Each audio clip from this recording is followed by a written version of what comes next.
Agandi Africa. Welcome to Bite-Sized Democracy, a weekly show focusing on issues around democracy on the African continent.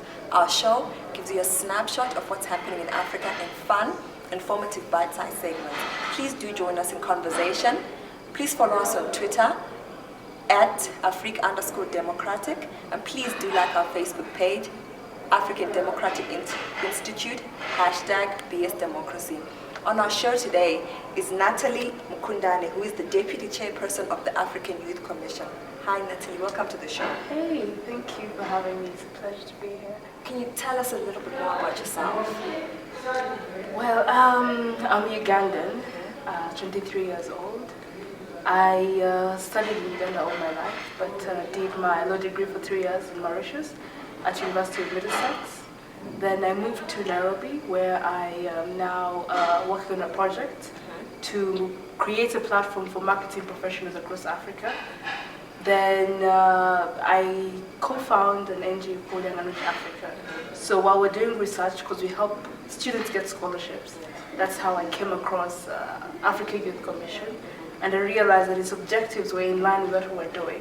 So I was like, why not apply, give it a go, and let the youth know that I'm here to serve them and see how it goes. Okay. Luckily, they chose me. Okay. So, what is the African Youth Commission? Well, the African Youth Commission basically is a platform for youth across the continent to network, liaise, and share ideas, plus give themselves a voice.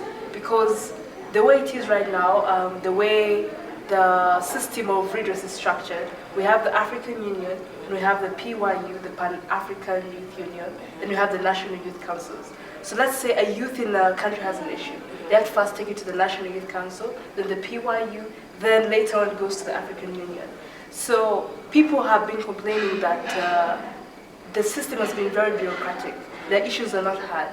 And the youth representing them at that level, all they do is talk, all they do is, we'll showcase like different lifestyles. So they did not feel connected to the decisions they were making.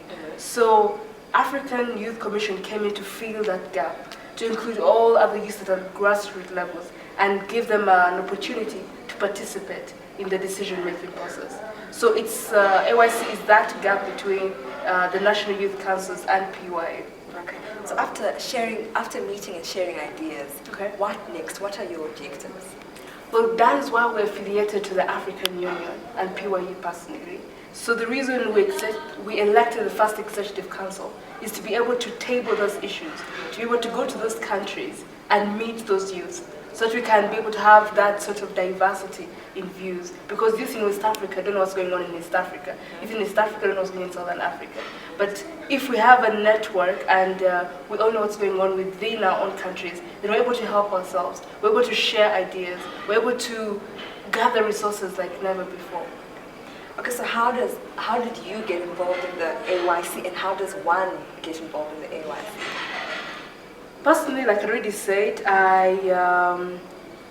when I was doing research for my NGO to help people find scholarships, I came across a link that called for applications for leadership of the African Youth Commission. Then I did research and I found out that its objectives were in line with what I believe as a person. So I registered on the website. I paid my membership fee, which is just $10 for individuals, and for organizations $60. After I paid my membership fee, I was eligible to vote and to attend the conference, which was here in Addis Ababa. Because how did you get to the conference? Did you have a funder? Did you have a donor? How did you get here? No, I did not have a funder, because actually when you're registering, they said the condition, they explained that AYC does not have funds at the moment, and you can only be able to attend the conference if you self-fund yourself. So obviously I was working and I had some savings. I wanted to invest into something, but I made an opportunity course. Isn't it better to come, meet other youths, and then network rather than do something else? So I used my own money, paid for my own accommodation, paid for my own ticket, and made it here to Addis to participate in this great opportunity. Oh, you clearly have a passion for Africa. So can you tell us more about the Young and Rich Africa? Like, it's based in Uganda. Can you tell us more about that? Because that's where you started, right? Yes. Well, Young and Rich Africa started as a passion of mine because at the age of 16, I had a passion for writing. So I was a columnist in a national newspaper, Uganda. At 16? At 16. Wow. Yeah, so I started a column called, my first column was called Love, Lust and Lies. Very catchy title, but the essence of it was educating the youth about teenage pregnancies and sex before marriage plus abstinence. So we were discussing as young girls, telling ourselves how boys like to us, bringing boys on the platform to also explain why. Basically it was about sex and creating awareness about sex, because by then there were a lot of early pregnancies. So my next column was called Young and Rich, because I realized many youth wanted to go into entrepreneurship, but they didn't know how to start. So Young and Rich was about interviewing people in the entrepreneurship field so they can give advice to the youth. So it was really successful. I got lots of emails, and I realized there was such a very big need. So from Young and Rich, that's why I liaised with a partner, and we founded Young and Rich Africa. Our inspiration is the saying that the best way to hide money from an African is by putting it in a book.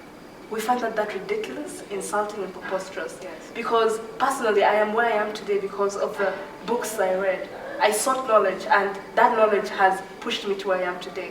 And I see my peers, they literally barely even read one book a year. So you wonder, if this is the kind of youth we have today, what kind of leaders will we have tomorrow? They won't know anything. They'll just be doing things haphazardly.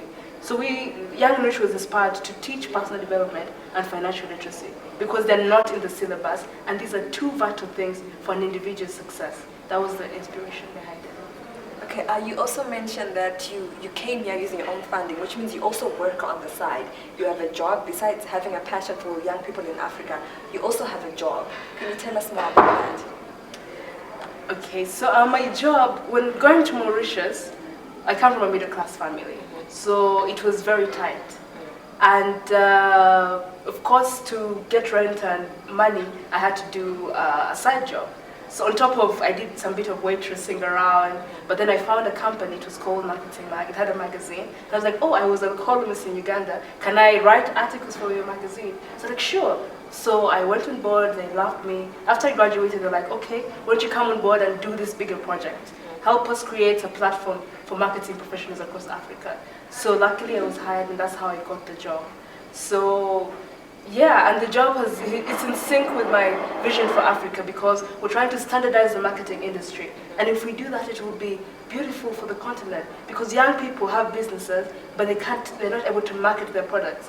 You find a young youth in Zimbabwe with amazing earrings, but because someone in Uganda doesn't know them, they're buying Chanel and Gucci. And so the marketing industry, if we develop it, it will be a very good liaison for many countries, youth, and small businesses. So that's the big vision we're looking towards.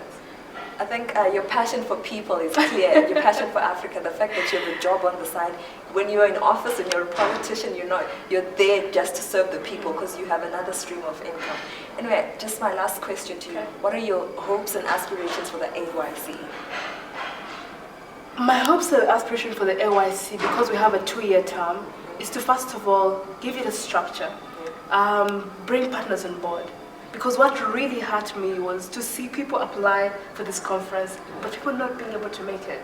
Personally, I was running against a candidate from Kenya. She was called Sarah Angel. She's a pilot, a young lady, very ambitious. But by like the last week she approached me, was like, Sonia, I don't have the money to do this. I had to get from my, we had to like sort of like fundraise, but even then we weren't able to reach the money for her to come. That really hurt me, and I vowed that last thing I do, at least by the time I leave AYC, there should be a structure of funding. Because youth have money, but they don't know where to put it. So if we appeal to everyone and we have sort of like an account whereby we can push people, and then those people, when they're up, they can pull up others, that would be like perfect. Okay, where does a young person watching this interview get information on the AYC? Alright, so if you're watching this interview, just Google African Youth Commission. It will take you to our website. All the history is there, how it was founded in Banjul, what the membership fee is like, how it's affiliated to any other organizations. All the information is there. You can also visit the Facebook page, African Youth Commission, or personally look for me on Facebook, Nathalie Mkundane, and I'll add you to our WhatsApp groups, because we use these groups to interact, discuss, and debate, and it's really interesting to see the amount of youth out there with very amazing ideas. Thank you so much for joining me, Natalie. Keep the passion and keep the fire for Africa. Keep got the great fun too. Thank you so much, Africa, for watching. Welaba.